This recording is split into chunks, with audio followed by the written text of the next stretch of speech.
Welcome VDS99 Channel. Trong cuộc sống, đến một lúc nào đó, các bạn sẽ cảm thấy mệt mỏi, chán nản, tẻ nhạt, vô vị. Và thế là chúng ta khăn gói lên đường để tìm một ai đó để yêu, đúng không nào? Và khi yêu, ai cũng muốn có một cái kết quả ngọt ngào. Một trong những cái sự ngọt ngào đó là đứa con ra đời. Vâng, cái đề tài hôm nay mình muốn chia sẻ, tâm sự cùng các bạn đó là những cái phương pháp dạy và nuôi con cái như thế nào cho nó hợp lý hơn, nó tốt hơn. Xin mời các bạn lắng nghe. Thật vậy, sinh con ra đã khó rồi, mà nuôi chúng lại càng muôn phần khó hơn. Tại sao nói vậy? Vì theo thống kê, nước Việt Nam mình thì cũng đâu đó gần 7% tỷ lệ hiếm muộn của những cặp vợ chồng.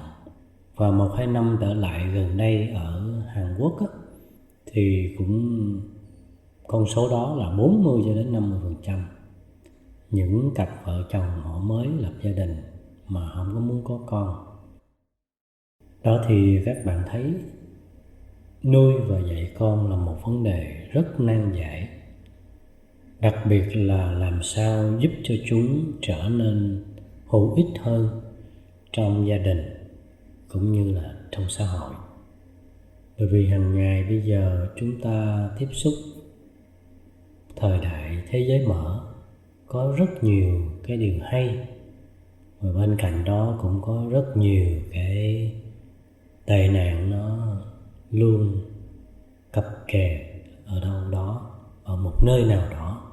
Cho nên là chúng ta mở xem những cái chương trình gì đó mà không có kiểm soát thì vô tình là hại những cái đứa bé, những cái đứa con của chúng ta. Có câu dạy con từ thuở lên ba. Câu nói này trở nên bất hủ và nó không sai, nhưng nó chỉ mang cái ý nghĩa là tượng trưng để nhắc nhở chúng ta thôi. Chứ còn cái thời gian mà nói thì theo mình là nó hơi muộn.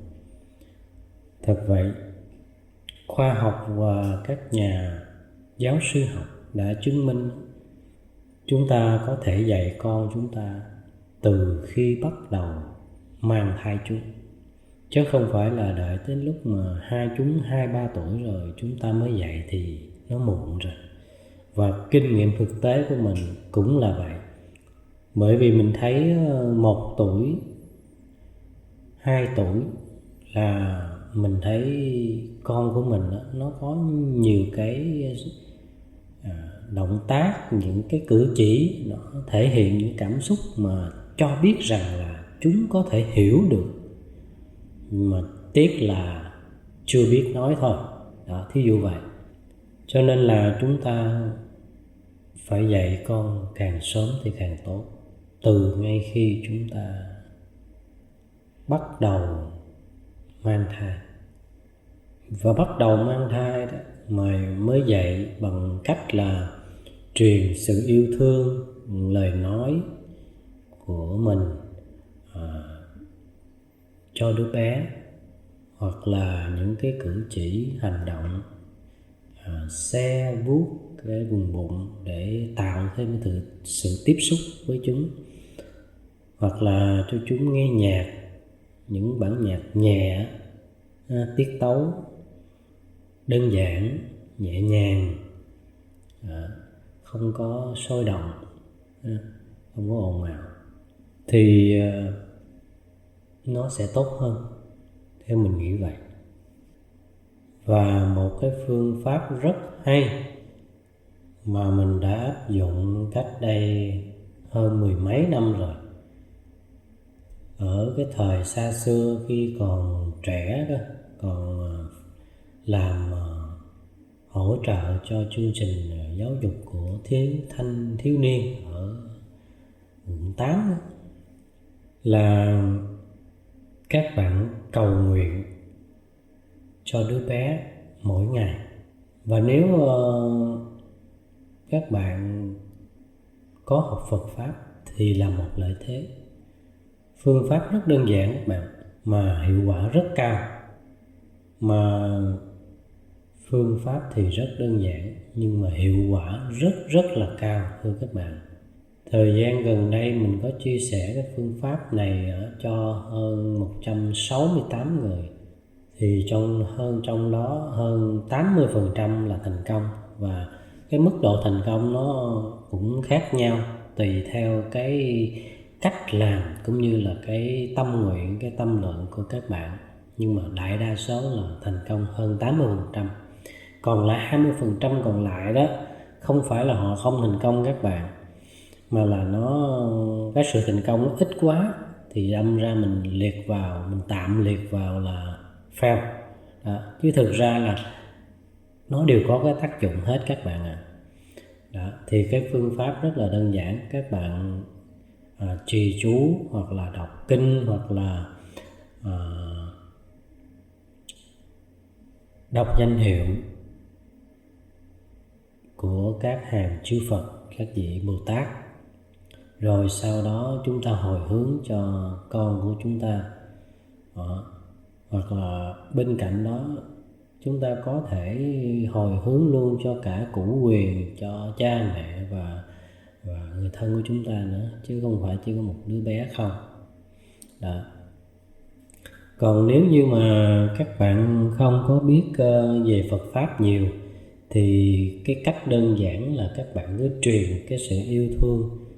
Tay thì chúng ta vuốt ve, chúng ta xoa bóp nó để giúp cho nó ấm hơn, và đồng thời nó tiếp xúc với cái giao cảm nó mạnh hơn. Rồi chúng ta cầu nguyện. Chúng ta thí dụ các bạn có thể cầu nguyện bất cứ một điều gì, điều gì đó hay ho, tốt đẹp, yêu thương, tuyệt vời mà các bạn muốn gửi gắm cho chúng sau này chúng lớn lên hoặc là chúng trưởng thành, thì ngay từ khi còn nằm ở trong bụng mẹ thì các bạn đã bắt đầu có thể truyền đạt được rồi. Đơn giản như vậy thôi. Cả năm trời như vậy đó, suốt cả một năm trời, thì 9 tháng 10 này thì gần một năm đó, thì như vậy đấy. Thì khi mà các bạn sinh ra đứa bé đó, nó sẽ chịu cái sức ảnh hưởng của cái sự cầu nguyện, cái sự thương yêu đó rất nhiều đó các bạn. Một cái điều mà đại đa phần các bạn trẻ bây giờ không có để ý. Và thậm chí ở cái lứa tuổi bạn bè U40 của mình cũng có rất nhiều các anh em không có để ý cái vấn đề này. Chúng ta bị vui quá khi có đứa con đầu lòng thì bao giờ ai cũng vui, cũng háo hức, cũng phấn khởi, cho nên là đôi khi quên, không có biết truyền đạt cái cảm xúc của mình cho những cái đứa con yêu thương ngay từ khi chúng còn ở trong bụng mẹ, là một điều vô cùng thiếu sót. Mình nhắc lại là một điều vô cùng thiếu sót nếu các bạn không có để ý cái vấn đề này. Ở trên thế giới người ta cũng có nghiên cứu cái phương pháp gọi là cho bà mẹ bầu nghe nhạc giao hưởng rồi đó. Cũng thế, nó cũng là một cái cách, cũng là một cái cách truyền đạt.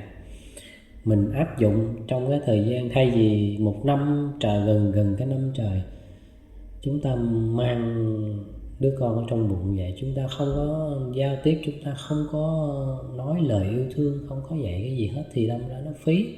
Thì chúng ta chỉ cảm giác được là mỗi một lúc chúng ta cảm thấy nặng nề hơn, rồi có những lúc chúng quấy phá, chúng đạp, đấm đá gì đó lung tung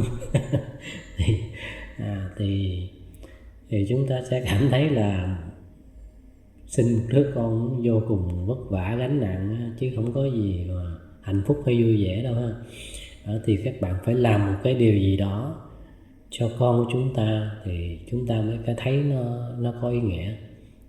Cũng như là chúng ta mới làm tốt được cái bổn phận của chúng ta.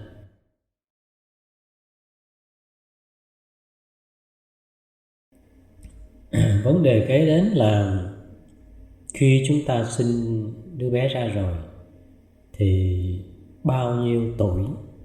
Câu hỏi này là cũng có rất nhiều member cũng như anh em hỏi là bao nhiêu tuổi là chúng ta có thể dạy.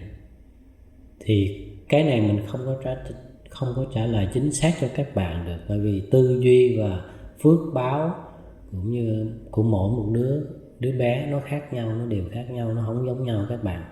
Nhưng nó tầm trung nó rơi vào khoảng 1 tuổi hơn là chúng ta có thể dạy được. Câu trả lời chung là như vậy.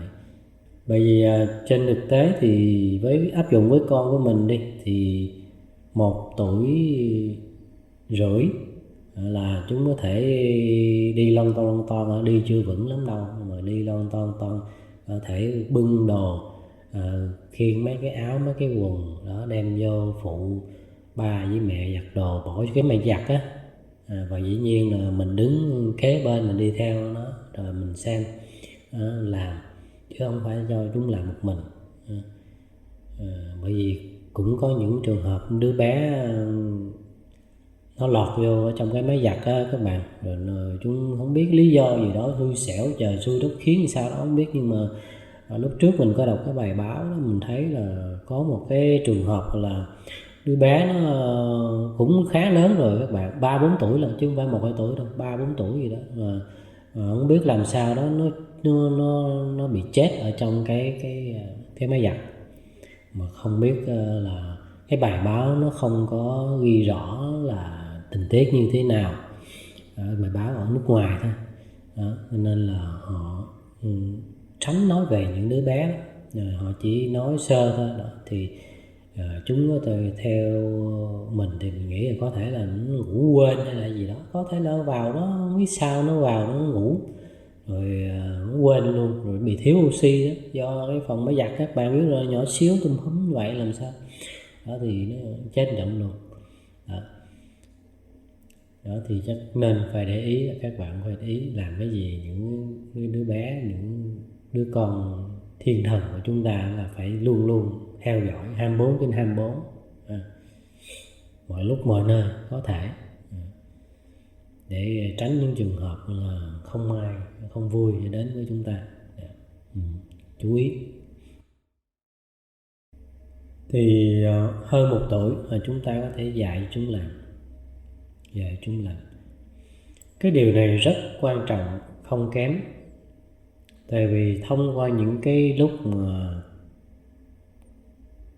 đứa bé nó làm việc, chúng ta có thể nhìn được thấy, đoán được thấy là cái nhân cách, như là cái sở thích hoặc là cái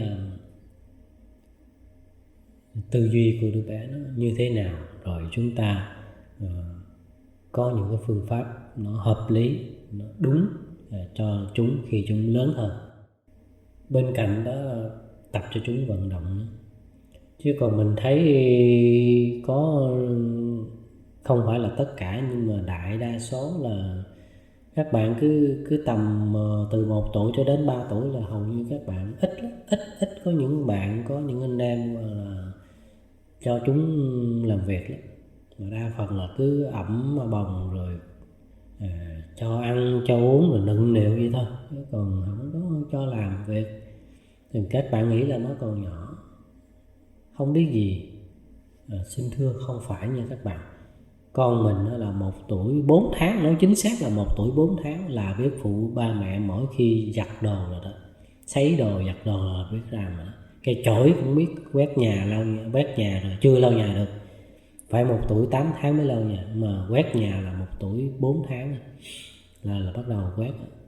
Nó cầm không nổi đâu, nó đi tới nhìn mắc cười lắm. Sau này một thời gian nữa mình sẽ up lên chia sẻ cho bác xem những cái video đó, nó vui nếu như các bạn thích.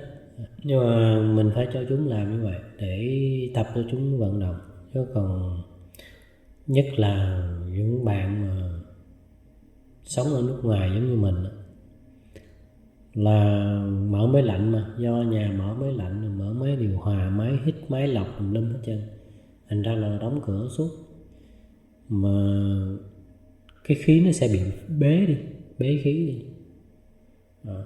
Nên là chúng ta không có cho những đứa trẻ chúng ta tiếp xúc với khí trời, rồi không cho chúng vận động, không cho chúng làm việc đó, thì cái bệnh béo phì nó rất là phổ biến ở nước ngoài. Đó là lý do nó như vậy. Năng lượng mà chúng ta cứ nạp liên tục, mà các bạn nghĩ một nguyên lý rất là đơn giản. Năng lượng, chất béo, năng lượng mà chúng ta nạp liên tục mà không có cái gì để nó xả ra, không có cái gì đó để nó tiêu hao đi, thì nó phải tích tụ lại. Thì nó tích tụ ở đâu? Nó tích tụ vào bụng, vào chân, vào đùi, vào mặt gì đó, vân vân. Chứ không phải là nhìn thì mũm mĩm thì cũng dễ thương đó, nhưng mà nó không tốt chút nào các bạn à. Không tốt cho đứa bé. Nó vừa là roi theo mình, người ta hay dùng cái từ gọi là roi đó, là tốt nhất. Chứ còn nó hơi béo tròn tròn nhìn thì đẹp, chứ còn nó thật ra nó không hay, không tốt. Bởi vì khi cái mình cho đứa trẻ nó ăn uống nhiều quá, ngủ nghỉ nhiều quá, không có ít cái vận động, thì chất béo, các cái chất lipid, cái chất béo nó cản trở, nó chèn ép những cái dây thần kinh não rất là nhiều. Chứ không phải là chỉ có những cái dây thần kinh mà những cái luồng đi đến tay đến chân đâu, yếu ớt đâu, nó sẽ bị máu lưu thông nó cũng chậm đi. Cho nên nó rất là nguy hiểm luôn các bạn. Nó không phải là đơn giản. Nó là mầm mống tai họa của sau này. Nó sinh ra những cái bệnh béo phì, bệnh thiểu não, bệnh suy nhược, bệnh ung thư, rồi các thứ đó là từ lúc mà còn bé là nó tích tụ nhiều năm. Bởi vì có những bệnh nó giống như ung thư, các bạn thấy không? Nó đâu có 5-7 tuổi đâu có ai bị ung thư đâu, các bạn thấy không? Thường là vậy. Những cái đứa trẻ đặc biệt thì mình không nói, nhưng mà thường 5-7 tuổi các bạn đâu bao giờ thấy bị ung thư đâu, tầm 30-40 tuổi đó lên. Đó thì các bạn biết là do chúng ta tích lũy một thời gian nó rất là dài như vậy, và chúng ta không thấy mỗi ngày đó, chúng ta không thấy, không để ý đó, nó kéo dài cho đến mấy chục năm sau bắt đầu nó mới đổ bệnh ra. Thì ở cái lứa tuổi là 20, 30 là bắt đầu chúng ta thời gian vàng để mà học hành, để kiếm tiền, để học hỏi, để cống hiến. Mà thời gian đó nếu như mà chúng ta bị bệnh thì các bạn nghĩ sao? Đó là một vấn đề rất là nan giải mà mình nhắc đi nhắc lại hồi nãy giờ để cho các bạn hết sức chú ý, để mà thấy được cái giá trị, cái sự nguy hiểm của nó ngay từ khi các bạn nuôi dạy con các bạn từ 1 cho đến 3 tuổi. Cái giai đoạn này cực kỳ quan trọng là vậy. Kiểm soát, control ngay từ lúc đầu chế độ ăn uống, tập luyện, nghỉ ngơi của những thiên thần bé nhỏ của chúng ta, thì đó mới là cái cách thương yêu thật sự đúng đắn. Chứ không chỉ đơn thuần là cho chúng ăn, chúng ngủ, nghỉ theo một cái cách gọi là cảm xúc, cảm tính được các bạn. Hồi xưa đó, hồi thời tầm bố mẹ, ông bà của mình đó, thì đồ ăn, thức uống đồ, mình nói xin lỗi chứ gọi là cái thời cổ lúa sĩ. Nhưng mà thực ra thì cái thời đó cũng có cái hay của nó. Bởi vì công nghệ chưa phát triển, mà công nghệ chưa phát triển thì những đồ ăn thức uống nó hoàn toàn là organic hết, nó rất tốt sức khỏe. Đó là lý do tại sao mà ở thời ông bà cha mẹ của chúng ta ăn uống rất là thiếu thốn, ít ỏi. Nhưng mà không có phải là không có những kỹ sư, không có những bác sĩ, không có những nhà sử học giỏi, vân vân. Còn bây giờ chúng ta ăn uống mang tiếng là hiện đại hóa cuộc sống, 4G, 5G, 6G gì đó tùm lum tùm la, mà đi đôi với cái công nghệ phát triển đó là những cái độc tố, những cái hợp chất nguy hiểm mà chúng ta cũng dung nạp hàng ngày thông qua thức uống và đồ ăn.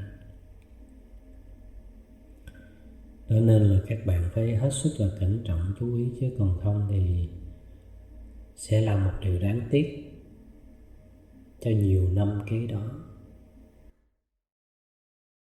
Kế đến thì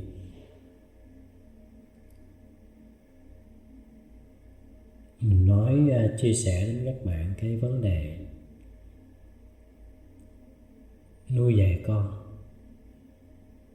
Có câu thương thì phải cho roi cho vọt, không sao, nhưng không phải cho roi cho vọt đây có nghĩa là các bạn đánh trước, cho tét đít, cho chảy máu theo thế này thế kia, không phải như vậy. Cái đó gọi là bạo hành gia đình.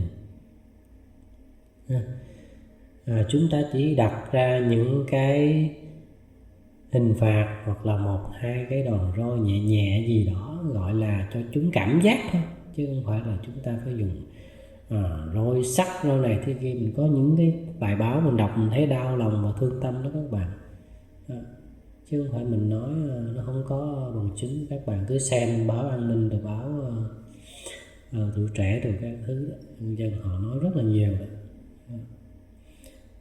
Thì chúng ta thương yêu thì phải có những cái khuôn mẫu, phải có những cái ba game chặt chẽ, có phương pháp phản hồi, phải răn đe và phải nghiêm khắc đối với chúng, chứ còn không có thể cứ chiều chuộng rồi cứ thương yêu. Bởi vì các bạn cứ nghĩ là chúng còn nhỏ.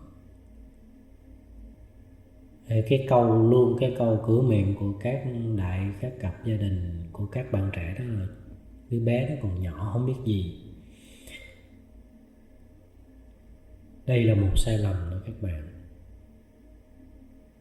Còn sai lầm như thế nào thì các bạn cứ tìm những cái bài báo, những bài sách, hoặc là lên YouTube mà gõ ra, cũng có rất nhiều bài nói những cái vấn đề này.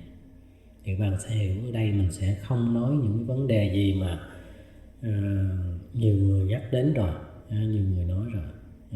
Mình chỉ chia sẻ cho các bạn những cái gì đó đúng ở bản thân, hoặc là nó mới, hoặc là nó hay thôi. Thì một trong những cái vấn đề là mình muốn nói với bạn là phải nghiêm khắc nhưng mà có chừng mực. Kế đến là các bạn phải tập cho con của chúng ta làm phước. Nói đến đây thì nếu như bạn nào mà học Phật Pháp á, biết Phật Pháp thì hiểu mình muốn nói gì. Còn một số bạn hoặc những bạn không có biết Phật Pháp á, thì các bạn sẽ thắc mắc làm phước là làm cái gì. Có nhiều cách lắm. Và tại sao phải làm phước? Các phước báo con người theo Phật Pháp, theo lời Phật dạy, mình cũng từng nghiên cứu rất là lâu năm. Cái vấn đề này nó cực kỳ quan trọng và nó đúng hoàn toàn chính xác nha các bạn. Các bạn đừng nghĩ đó là mê tín hay là dị đoan, không phải đâu. Tất cả những sự giàu sang, đẹp đẽ, gương mặt ưa nhìn, giọng nói dễ nghe, tiền tài như núi, công danh sự nghiệp, sức khỏe đều là do phước báo. Nó quyết định và ảnh hưởng rất là nhiều. Mình nói ví dụ để cho các bạn thấy, để mà suy ngẫm. Nếu một ai đó đi trên đường mà bị tai nạn thì các bạn thấy đi, không ít cái cảnh là một chiếc xe tải nó đụng một chiếc xe Honda hay là một chiếc xe đạp văng ra hàng chục mét như vậy, mà họ đứng lên tỉnh bơ rồi đi.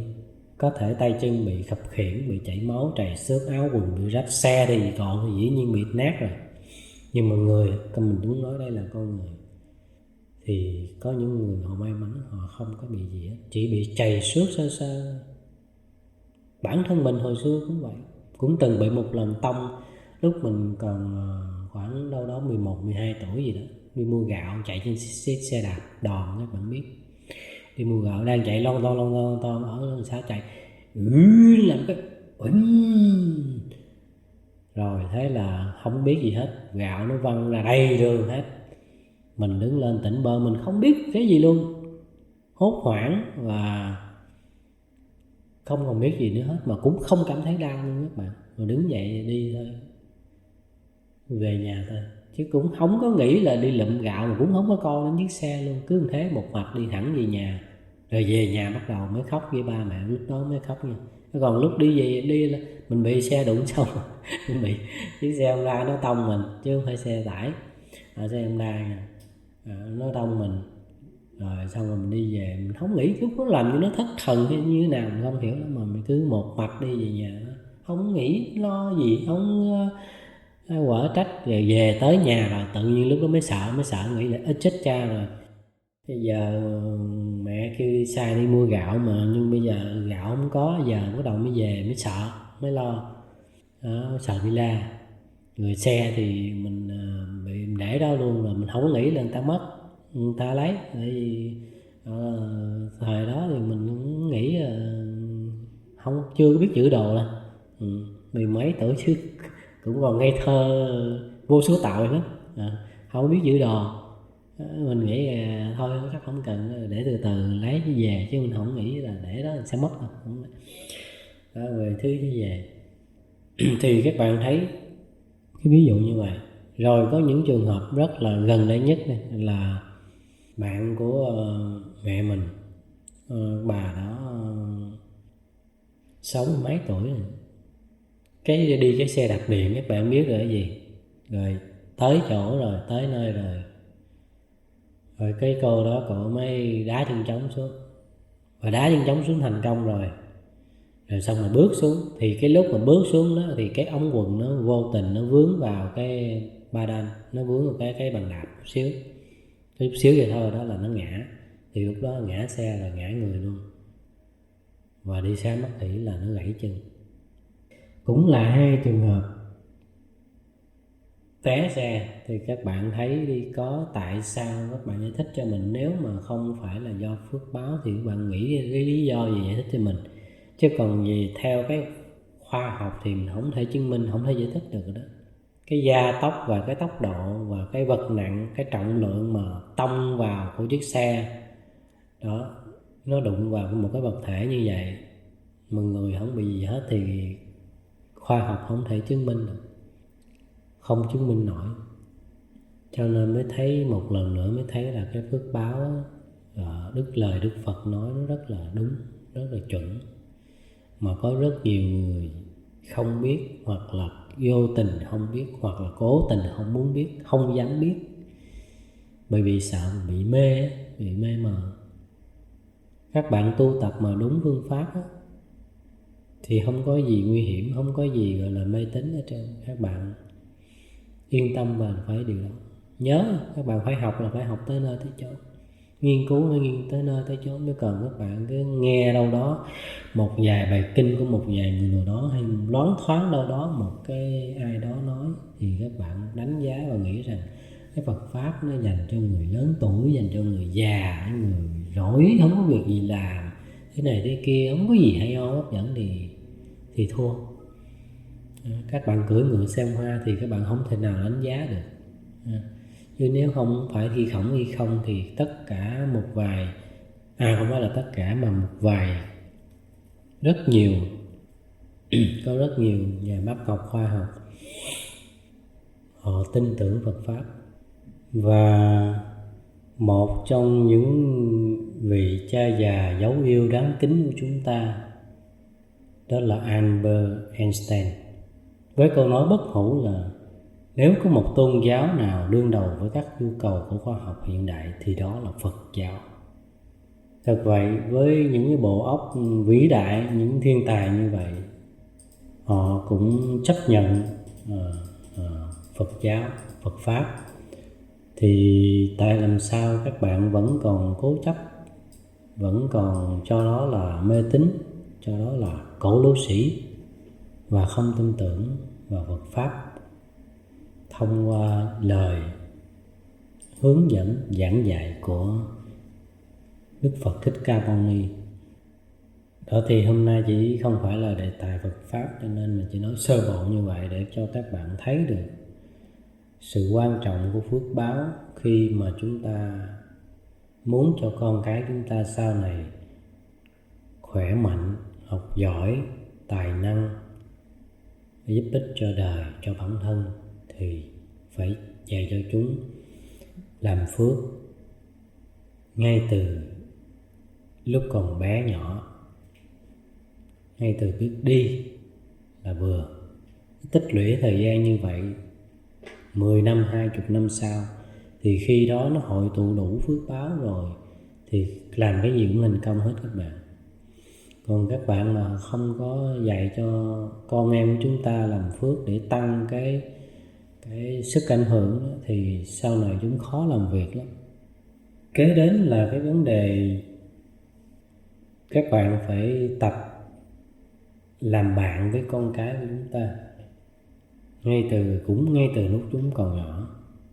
Còn nhỏ thì dễ rồi, các bạn thấy đúng không?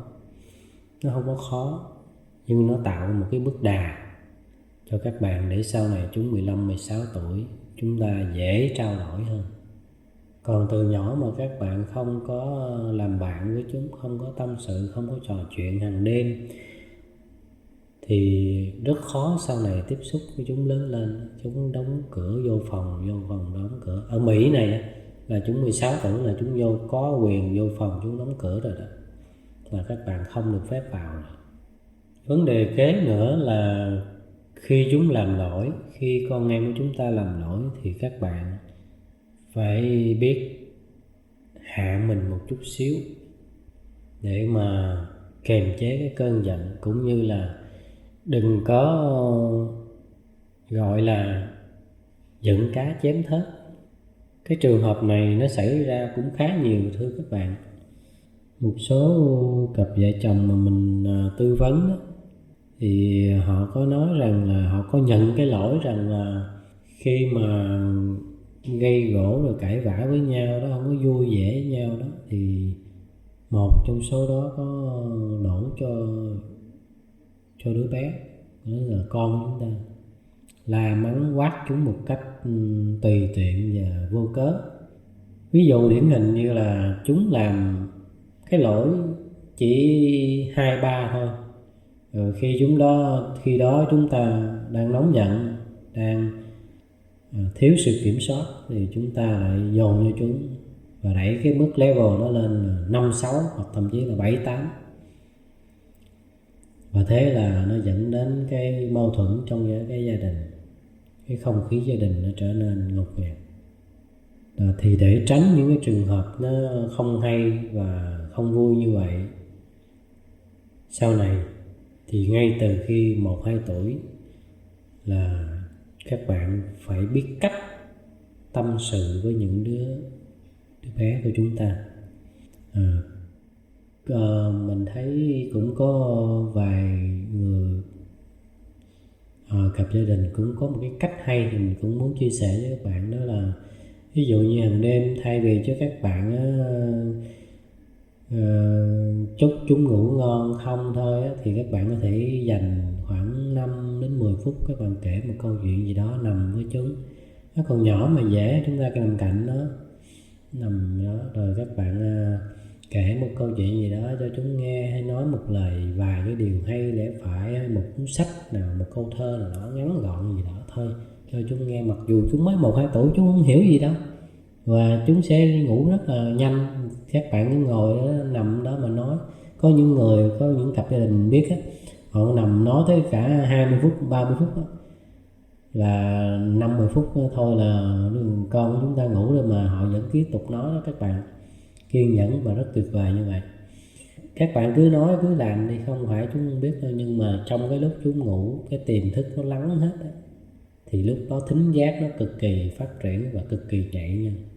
Các bạn phải biết cái điều đó, Chứ các bạn đừng nghĩ là ngủ rồi chúng không nghe, không có đâu. Chúng nghe và nghe rất rõ, nghe rất kỹ hơn là so với chúng lúc mà chúng còn thức đó. Nếu các bạn không tin thì các bạn cứ thử một cái ví dụ để ý lại thử bản thân nơi chúng ta cũng vậy. Các bạn thấy đêm khuya các bạn làm, ai đó làm cái gì trong lúc các bạn ngủ, làm một cái hành động rất nhỏ thôi, nghe tiếng động rất nhỏ, rồi các bạn sẽ giật mình, đúng không? Còn hàng ngày bình thường các bạn mở nhạc ầm ầm đâu có bị gì đâu có bị giật mình. Nhưng mà đêm hôm chỉ cần mở cái volume khoảng 50% thôi là so với dung lượng hàng ngày các bạn xem nghe thôi là các bạn đã thấy ồn ào rồi. Đó thì các bạn, một cái điều hay như vậy mà các bạn để ý, đó là chúng ta dậy khi chúng đi ngủ. Đó mới là lúc chúng ta dậy và chúng ta truyền đạt những cái luồng tư tưởng, những cái cảm xúc yêu thương của chúng ta dành cho con của chúng ta đó. Chứ còn cái lúc mà chúng thức á, thì chúng sẽ học hỏi và trao đổi cũng như là luyện tập những kỹ năng của chúng, chứ còn không phải là chúng học và chúng nghe là chúng ta nói đâu. Các bạn muốn về truyền dạy, muốn nói cái gì, muốn dạy cái gì đó sau đó, là khi chúng còn ngủ đó, các bạn nói bằng đêm như vậy thì nó mới có tác dụng. Và cái phương pháp này á, thì nó đòi hỏi là các bạn phải kiên nhẫn nha, kiên nhẫn và kiên trì đều đặn mỗi ngày như vậy thì 1-2 năm sau mới bắt đầu có tác dụng, chứ còn không phải một bữa hai bữa là được đâu. Cái phương pháp này là nó thuộc về cái linh cảm mà, thì tùy vào cái tâm lượng của bạn. Có thể thời gian đó nó đến sớm hay muộn thì cái đó là do cái định lực và cái phước báo, cái sự giao cảm của bạn với đứa trẻ thôi, chứ cũng không nói trước được cái thời gian nó như thế nào, nó như làm sao. Nhưng mà mình chắc chắn với các bạn rằng là 100% sẽ thành công nếu các bạn kiên trì. Các bạn không tin thì các bạn cứ làm thử, chứ còn bạn làm mà 1-2 bữa thì 1-2 tháng thì không thua gì đâu. Lúc đó thì lại đổ thừa kêu sách không linh thì tội nghiệp em nha. Các bạn nhớ là vậy. Vấn đề kế tiếp nữa là khi chúng bắt đầu lên 2 và lên 3 thì sẽ có những lúc chúng làm một cái điều gì đó sai, thì các bạn nên bắt đầu tập cái thói quen gọi là kêu ra và nói riêng, chứ không có nói chung ở trong một cái nhóm cái lúc mà chúng đang chơi đùa cùng bạn của chúng. Dù rằng chúng mới 2-3 tuổi thôi, các bạn đừng nghĩ là lúc đó chúng không hiểu nhiều. Làm sao các bạn biết chắc được là chúng không hiểu? Chỉ có bạn mới là người không hiểu thôi. Các bạn nên nhớ vậy. Tập thành cái thói quen là khi mà mình nói la mắng hay là dạy dỗ con cái mình, chúng làm sai cái gì đó là phải nói riêng.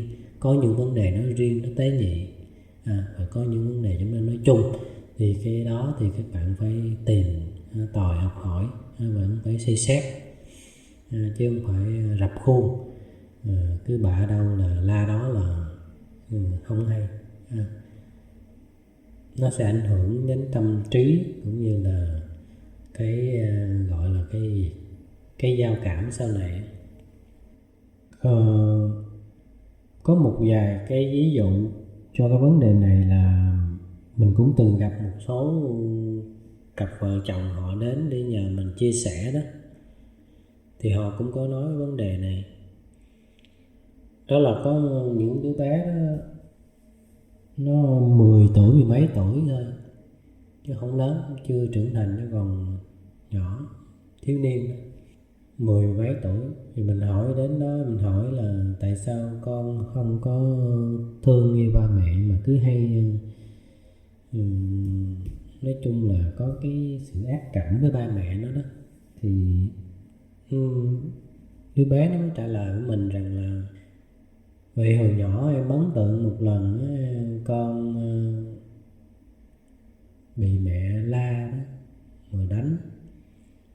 Chứ lúc đó là có chơi chung với bạn nhỏ bên hàng xóm thôi. Mà các bạn biết ở nước ngoài này mà vào nhà mà chơi chung với nhau giống như là thân thiện, kiểu như ở giống Việt Nam mình đó, thì các bạn là quý lắm và vô cùng hiếm thôi các bạn. Mà làm được đó là vô cùng khó. Vậy mà ba mẹ của chúng không có để ý đó. Tạo được cái mối quan hệ như vậy rất là hay, rất là khó khăn rồi mà. Bởi vì nghĩ chúng còn nhỏ còn trẻ, không có phải là vấn đề gì để nói đó. Thì có la mắng chửi rủa một lần như vậy thôi đó mà bị ấn tượng luôn. Mấy năm sau nó đâm là nó có cái hiềm khích với ba mẹ luôn, không có nghe lời cha mẹ và hay cáu gắt với ba mẹ luôn. Nó đến độ là ông bà phải đến để với mình nói, để chia sẻ với mình, để mà mình cùng nhau trao đổi phương pháp. Cái vấn đề kế nữa mình cũng muốn nói ở cái video clip này, đó là các bạn cũng phải dạy cho các con cái các bạn cái sự chịu đựng, sức chịu đựng. Vậy bằng cách nào? Thông qua những cái lúc mà mình la mắng con các bạn đó, các bạn phải để ý xem là chúng có giận không. Các bạn phải hỏi là chúng có giận không? Có giận, có phản ứng không? Bằng cách là chúng chống cự, hay là chúng đập đồ, hay là quăng đồ, hay là cái gì đó. Thì đó là những cái sự biểu hiện cho cái sự là chống trả và có sức chịu đựng kém. Thì như vậy các bạn sẽ biết là các bạn phải cần phải điều chỉnh cái sức chịu đựng này. Các bạn tập cho chúng cái sức chịu đựng ngay từ khi mà chúng còn nhỏ như vậy thì mới tốt. Bởi vì cái sự nóng giận này đó, đừng có nói là những đứa bé 2-3 tuổi, mà thậm chí cả bản thân mình hoặc là với các bạn cũng vậy, U40, 50, 60 gì đó, cái sự kiềm chế cơn giận này cũng vẫn là một bài toán vô cùng nan giải. Cho nên là các bạn phải tập luyện và thực hiện nó ngay từ khi bạn 2-3 tuổi, mình nghĩ là vừa. Chứ còn đừng để tới các bạn mười mấy 20 tuổi bạn mới tập thì quá là muộn rồi. Bằng thông qua những cái lúc mà con cái chúng ta làm sai điều gì đó, các bạn phải tập cho chúng, phải giải thích cho chúng hiểu là không có được giận, không có được chống cự lại ba mẹ. Bởi vì như thế đó thì nó thể hiện một cái sự kém văn hóa, không có thương yêu cha mẹ, trong khi cha mẹ là người nuôi dạy và lo lắng chúng ta rất là nhiều. Có nhiều cách lắm, có nhiều cách để mà các bạn thích thì mình chỉ nói sơ bộ như vậy thôi. Rồi các bạn tự suy nghĩ cái cách và cái phương pháp cho riêng bản thân mình đó. Mỗi một người có một cái cách, mỗi một cái phương pháp riêng. Mình không có muốn xâm phạm quá nhiều vào cái nề nếp của mỗi một gia đình đó, cho nên thì mình chỉ nói những cái phương pháp và những cái yếu tố các bạn giải quyết thôi. Rồi giải quyết như thế nào và bằng phương pháp nào đó là mỗi tự thân các bạn vận động theo cái cách của bạn, theo sở thích của bạn, theo cái nề nếp, theo cái gia phong nhà các bạn. Như vậy thì nó sẽ tốt hơn. Chứ để không thì nó cũng phiền lắm. Trừ khi là các bạn muốn mình tư vấn riêng hoặc là cần mình giúp thì lúc đó tính sau. Còn hôm nay và ở đây thì trên video clip này, trên cái kênh của mình thì mình chỉ chia sẻ đại khái và ngắn gọn sơ bộ như vậy thôi, cho các bạn một cái phương pháp, chia sẻ cho các bạn một con đường. Còn đi như thế nào, chọn nó như thế nào thì vẫn là các bạn. Kế đến nữa là các bạn tập cho những đứa trẻ chúng ta biết cách san sẻ với những gì mình có. Điều này thì mình nghĩ là cũng nên tập từ sớm, ngay từ nhỏ. Và thông qua cái việc là chia sẻ 1-2 cái bánh, một miếng bánh, một cái món đồ chơi gì đó với bạn bè, với anh em. Chứ còn mình thấy như con của mình cũng vậy. Chơi thỉnh thoảng cũng không phải là nhiều, nhưng mà thỉnh thoảng cũng vẫn có những lúc giành được chơi với nhau rồi la ó với nhau, đánh, thậm chí là đánh nhau nữa vì cái đồ chơi. Thì các bạn phải nhắc nhở và chỉ cho chúng thấy được cái điểm sai sau đó, tập cho chúng san sẻ những gì mình có, giải thích cho chúng hiểu, và một khi chúng hiểu thì chúng sẽ không giành nữa. Mình cũng từng thành công, và bây giờ thì cũng vậy. Bây giờ thì con mình ít rồi, nó không, hầu như là không có bị cái vấn đề đó nữa. Đôi lúc vẫn còn thôi, tại vì còn bé mà các bạn. Bây giờ thì con mình nó 4-5 tuổi rồi, thì nó cũng chưa phải là lớn lắm, cũng chưa hiểu phải gọi là cái độ tuổi chín mùi để hiểu đâu, cho nên nó vẫn còn những lúc nó sẽ quên những lời dạy của mình.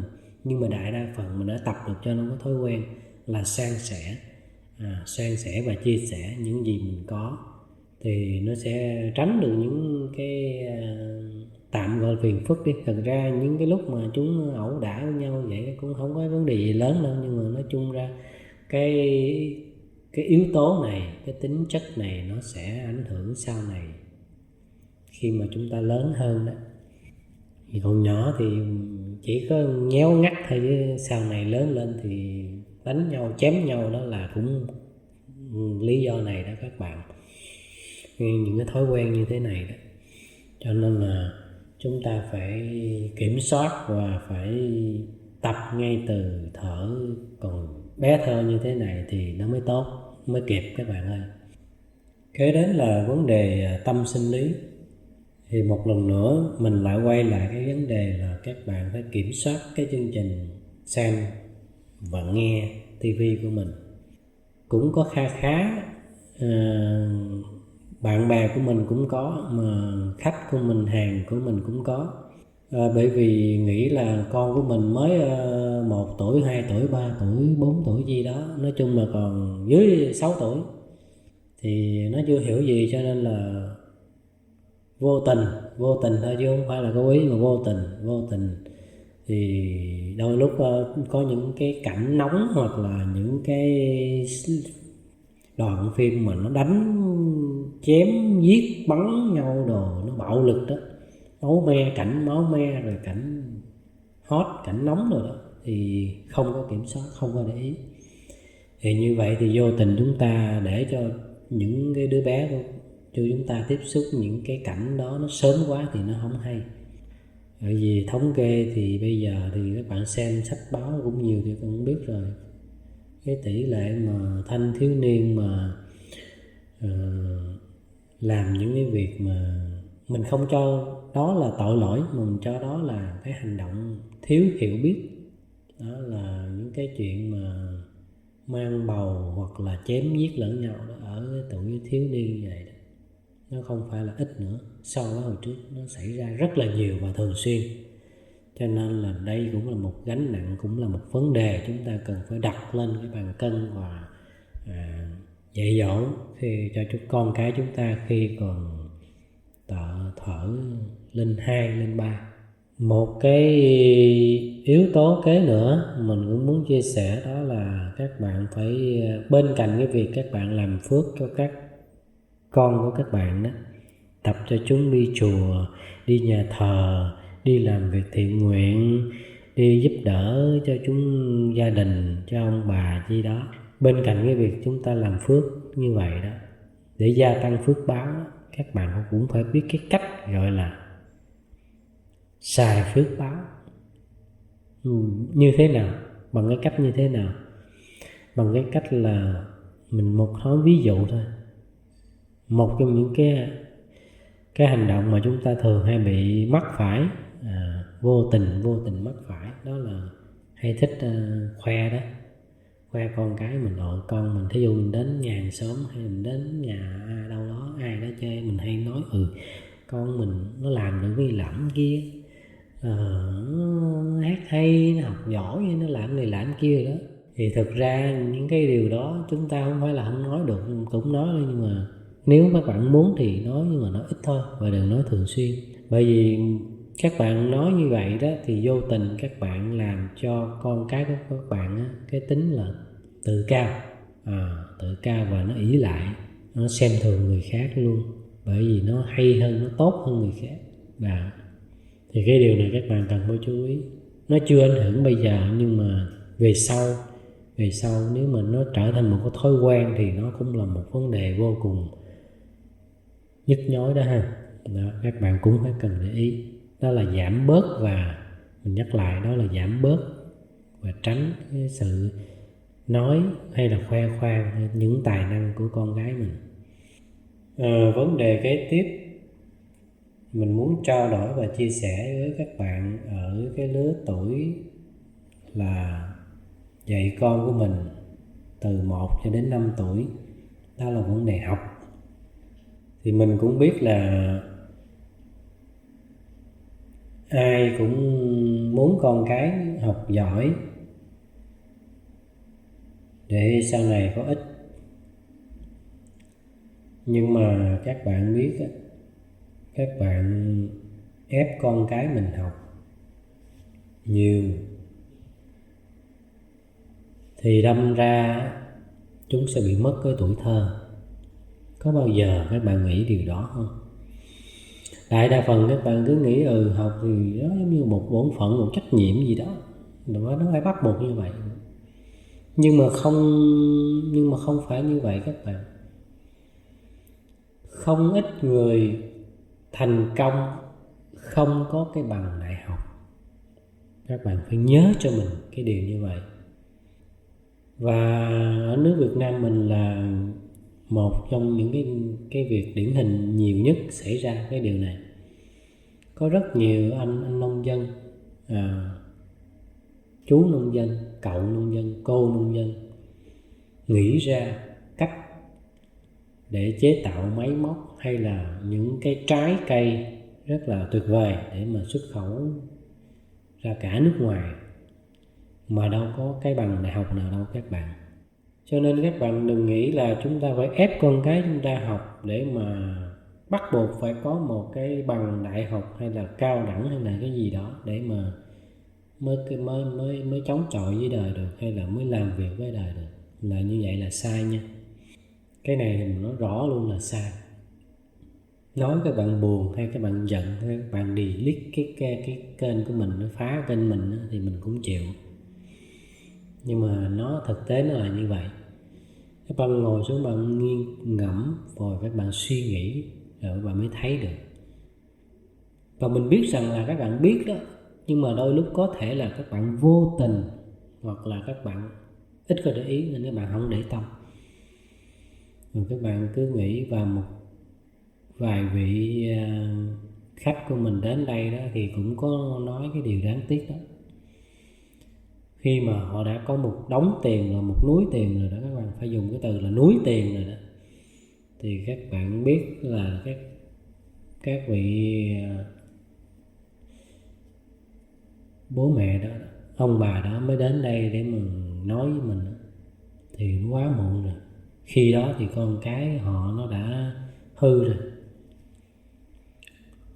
Bởi vì cái hành động là ép con mình phải học kỹ sư để đi theo cái ngành của ông ta, ví dụ vậy. Đó cũng là một trường hợp mình ví dụ như vậy. Bởi vì một cái đứa bé nó sinh ra đó, nó có những cái tài năng, nó đi theo đó, nó khác nhau, nó không hoàn toàn giống nhau. Bán cầu não trái và phải của mỗi người cũng phát triển khác nhau, nó không có giống nhau các bạn. Cho nên các bạn phải phân biệt những cái vùng vỏ não nào và những cái đứa bé nào nó có những đặc tính nào ở 5 cái vị trí ở trên vùng vỏ não, nó phát triển cái vấn đề nào, thì các bạn tập trung cái vấn đề đó thì mới thành công. Chứ còn mình nói ví dụ trên cái vỏ não của chúng ta chia làm 5 phần, thì cái vùng thứ nhất là con của các bạn đó, nó quyết định về những cái vấn đề gọi là ăn nói và ngoại giao, nói chung là về ngôn ngữ.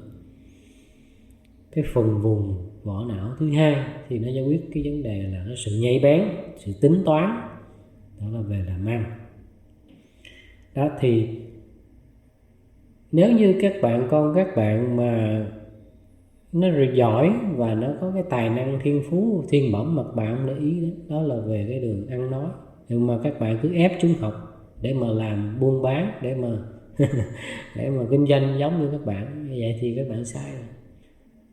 Chúng vừa ghét các bạn, chúng vừa chống đối với các bạn, mà các bạn thì lại là một người sai, che giấu mất một cái tài năng, kèm hãm một cái tài năng. Đó, cho nên là các bạn phải nghĩ lại thử coi mình nói nó có đúng hay không, vào bản thân các bạn thôi.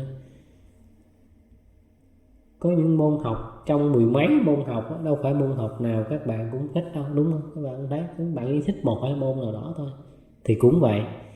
Thì tại sao chúng ta có thể chỉ thích một hai môn vậy, mà tại sao chúng ta phải bắt con gái chúng ta là phải đi theo một cái ngành nghề? Có bởi vì nó là gia truyền, hay là bởi vì nó là một cái gì đó mà các bạn muốn gửi gắm mà các bạn không làm được, và nhờ đứa con các bạn làm? Thì như vậy mình không nói là các bạn làm như vậy là không được hay là như thế nào, không cấm các bạn có toàn quyền các bạn, nhưng mà mình chỉ hỏi thôi. Hỏi nếu các bạn làm điều như vậy thì các bạn có thương yêu con cái các bạn hay không? Chứ mình không có cấm các bạn làm cái điều đó. Cái điều các bạn muốn, các bạn là ba là mẹ thì các bạn có quyền dạy bảo con cái các bạn, hướng dẫn con cái các bạn.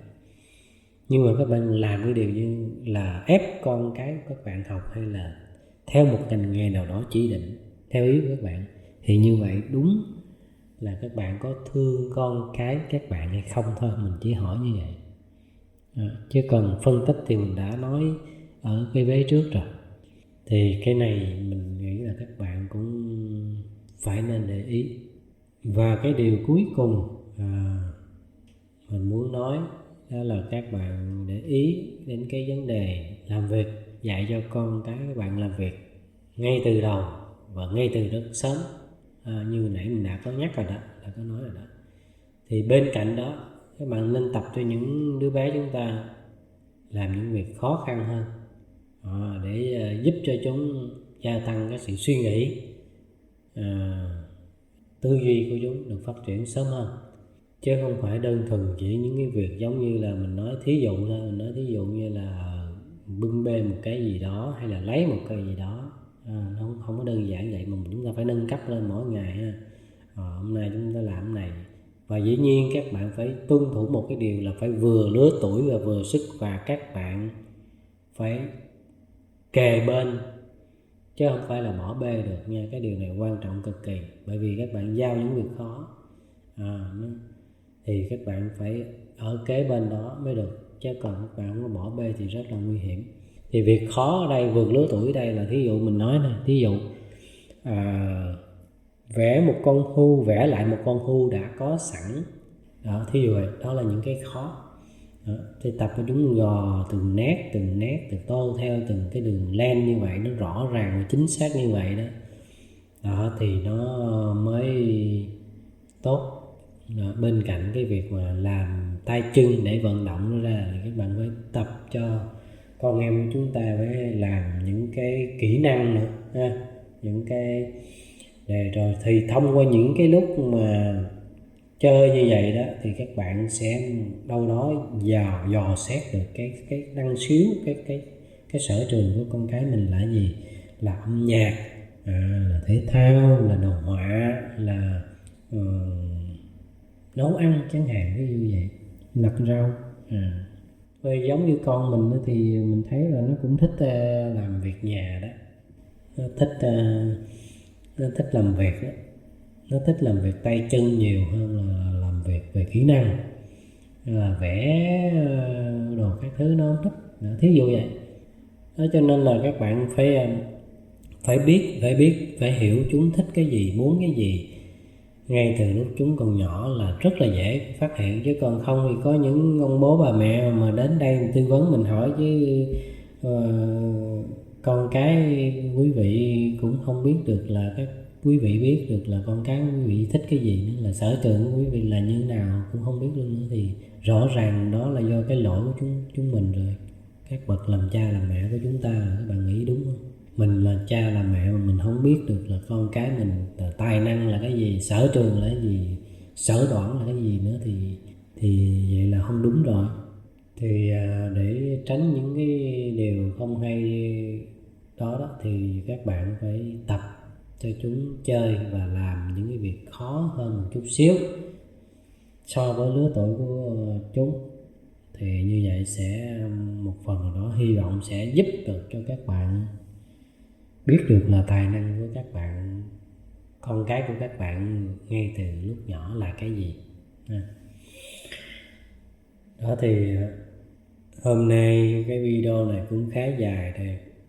Mình có vài điều để chia sẻ với các bạn.